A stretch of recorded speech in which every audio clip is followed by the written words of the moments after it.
শ্রীরামপুরের বিধায়ক ডাক্তার সুদীপ্ত রায়ের একান্ত সাক্ষাৎকার আমাদের চ্যানেলের পর্দায়। আমাদের প্রতিনিধি সরাসরি চলে গেছিল হুগলি জেলার শ্রীরামপুরের বিধায়ক ডাক্তার সুদীপ্ত রায়ের কাছে। আগামী 27 জুন ভারতবর্ষের দ্বিতীয় রথযাত্রা অনুষ্ঠিত হচ্ছে হুগলি জেলার মাহেশের, যার বয়স 629 বছরে পদার্পণ করল। এই মাহেশের রথযাত্রা নিয়ে শ্রীরামপুরের বিধায়ক তথা ডাক্তার সুদীপ্ত রায় এবং শ্রীরামপুর পৌরসভার ভাইস চেয়ারম্যান উত্তম নাগ মহাশয় কি বললেন আমাদের চ্যানেলের পর্দায়, আসুন আমরা একবার শুনে নেব তাদের মূল্যবান কথা।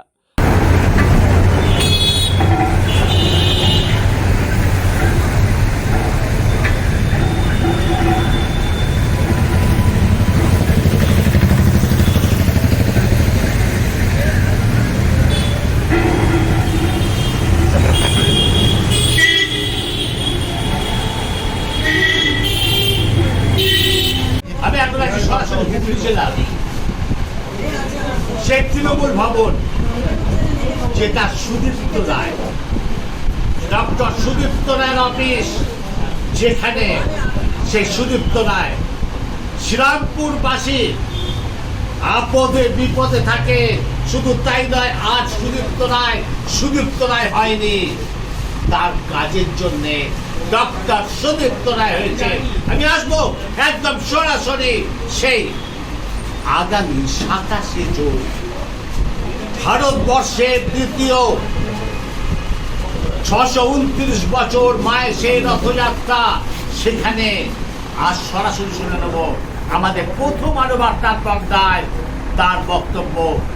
প্রথম আলো বার্তার পর্দায় এবং রাজ্যের মুখ্যমন্ত্রী মমতা ব্যানার্জি শতকোটি প্রণাম জানিয়ে আজকে যে 629 বছরে পা দিচ্ছে ঐতিহাসিক সেই হুগলি জেলার, জেলার ইতিহাসের কথা সন্ধান করে লেখা আছে সে মায়ের সেই রথযাত্রা। প্রথমত 2009 সাল থেকে আমি শ্রীরামপুরে আসছি এবং প্রত্যেক বছরই শ্রীরামপুরের প্রত্যেকটা অনুষ্ঠানে আমি থাকি। তবে সবচেয়ে বড় যে অনুষ্ঠান সেটা হচ্ছে মায়ের রথযাত্রা।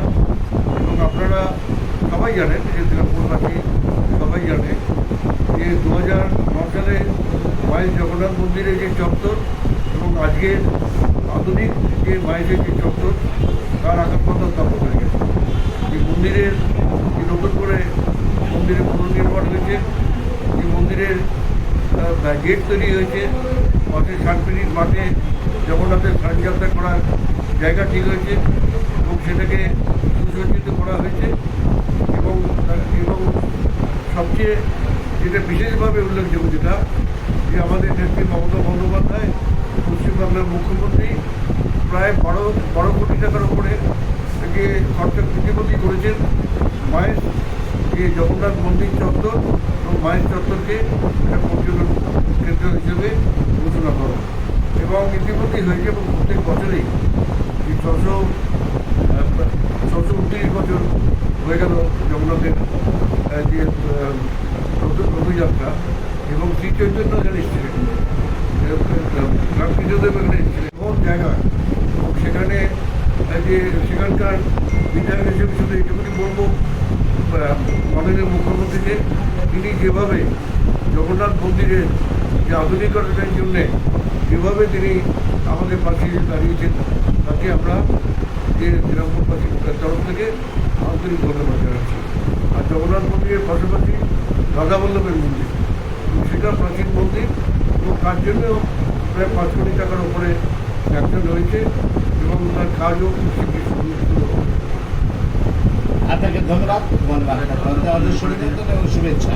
আর আজকে যেটা হয়েছে, আমরা হয়েছে যে দীঘার যে জগন্নাথ মন্দির, এবং যে দীঘার জগন্নাথ মন্দিরের আপনারা দেখেছেন যে লক্ষ লক্ষ যে মানুষ পুণ্যার্থীরা তারা যাচ্ছে এবং এত ভিড় হচ্ছে, যে অথচ সুশৃঙ্খলভাবে যে দর্শনের জন্য যাচ্ছেও তারা পুজো দিয়ে ফিরে আসছে। এই জগন্নাথের প্রসাদ আমরা শ্রীরামপুরবাসীর প্রত্যেকটা মানুষের কাছে জগন্নাথ দেবের প্রসাদ, দীঘার যে প্রসাদ, সেটা আমরা পৌঁছে দিতে পারি।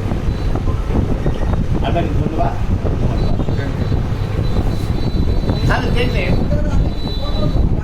তাহলে দেখলেন যে সরাসরি সেই দীঘা জগন্নাথ ধাম, যেটা 30 20 এপ্রিল উদ্বোধন হয়েছে এবং যেটা ইতিহাসের কথা স্বর্ণাক্ষরে লেখা আছে পুরীর পরই দীঘা। হ্যাঁ, আর দীঘার প্রসাদ, তার সাথে থাকছে প্রসাদ এবং ছবি। গতকাল থেকে প্রতিটি বাড়িতে বাড়িতে রাজ্যের মুখ্যমন্ত্রী মমতা বন্দ্যোপাধ্যায়ের নির্দেশে হাতে তুলে দিচ্ছে সেই প্রসাদ। আমরা ধরে নেব শ্রীরামপুরের ভাইস চেয়ারম্যান আমরা পেয়ে গেছি। তিনি কি বলতে চাইছেন আমাদের প্রথম আলো বার্তার পর্দায় সরাসরি শুনুন। আপনাকে প্রথমে নমস্কার। প্রথম আলো বার্তার পর্দায় এই যে মেলা হবে, অর্থাৎ যে রথের মেলা হবে, সেখানে শ্রীরামপুর পৌরসভার দিক থেকে লক্ষ লক্ষ দর্শক আসছে, কি ব্যবস্থা দিয়েছে? তুমি প্রথম আলোর বার্তার সমস্ত যারা আছেন সেটা প্রশাসনের সদস্য ফায়ার ব্রিগেড সহ পৌরসভা